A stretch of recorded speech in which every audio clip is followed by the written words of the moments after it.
आप सुनने जा रहे हैं तेनालीराम की कहानी महाराज की खांसी। सर्दियों का मौसम था। मौसम की मार विजयनगर की प्रजा जुखाम के रूप में झेल रही थी। राजा कृष्णदेव राय भी इससे बच न सके और उन्हें भी जुखाम हो गया। नाक बहने के साथ साथ खांसी से उनका बुरा हाल था। राजवैद्य बुलाए गए।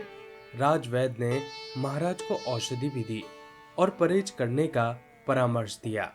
अचार, दही और खट्टे पदार्थ खाने की महाराज को मनाही थी, किंतु महाराज कहाँ मानने वाले थे। उन्होंने सारी चीजें खाना जारी रखा। अब महाराज को कौन समझाता। सब निवेदन करके हार गए, किंतु राजा ने किसी की न सुनी। इसी कारण उनकी तबीयत बिगड़ती रही। हार कर राजवैद्य और दरबार के मंत्री तेनालीराम के पास गए और उन्हें समस्या बताते हुए महाराज को किसी तरह समझाने का निवेदन किया। तेनालीराम शाम को महाराज के पास पहुंचे और उन्हें एक औषधि देते हुए बोले, महाराज, आपकी जुकाम और खांसी ठीक करने के लिए मैं एक औषधि लेकर आया हूँ। इस औषधि के साथ आपको परहेज करने की कोई आवश्यकता नहीं है। आप जो चाहें वह खा सकते हैं। अरे वाह! क्या मैं इसके साथ अचार, दही और खट्टी चीजें भी खा सकता हूँ? महाराज ने पूछा। जी महाराज, तेनालीराम बोला। महाराज बहुत प्रसन्न हुए और उस दिन के बाद से वह और भी ज्यादा अचार, दही और खट्टी चीजें खाने लगे। फलस्वरूप उनका स्वास्थ्य और भी खराब होने लगा। एक सप्ताह बाद जब तेनालीराम उनके पास पहुंचे और उनका हालचाल पूछा, तो वे बोले, तेनालीराम, हमारा स्वास्थ्य तो पहले से भी अधिक खराब हो गया है। जुकाम ज्यों का त्यों है और खांसी भी बनी हुई है।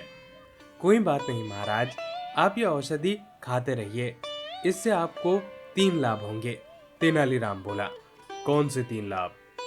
महाराज ने चौंकते हुए पूछा। पहला ये कि राजमहल में कभी चोरी नहीं होगी। दूसरा ये कि कोई भी कुत्ता आपको कभी तंग नहीं करेगा। और तीसरा ये कि आपको बूढ़ा होने का भी कोई भय नहीं रहेगा। तेनालीराम ने उत्तर दिया, ये क्या बात हुई? हमारे जुकाम और खांसी से चोर, कुत्ते और बुढ़ापे का क्या संबंध है? संबंध है महाराज। यदि आप यूं ही खट्टी चीजें खाते रहे तो रात दिन आप खांसते रहेंगे। आपकी खांसी की आवाज सुनकर चोर भी ये सोचेगा कि सब जाग रहे हैं और कभी भी चोरी के उद्देश्य से राजमहल में घुसने का प्रयास नहीं करेगा। तेनालीराम मुस्कुराते हुए बोला। और कुत्ते हमें तंग क्यों नहीं करेंगे? महाराज ने पूछा। जुकाम खांसी से आपका स्वास्थ्य लगातार गिरता ही चला जाएगा।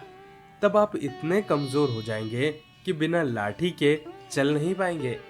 जब कुत्ता आपको लाठी के साथ दिखेगा तो डर के मारे कभी आपके पास नहीं आएगा। और बूढ़े होने के भय के बारे में तुम्हारा क्या कहना है?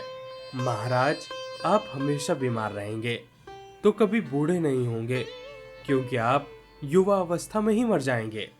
इसलिए कभी आपको बूढ़े होने का भय होगा ही नहीं।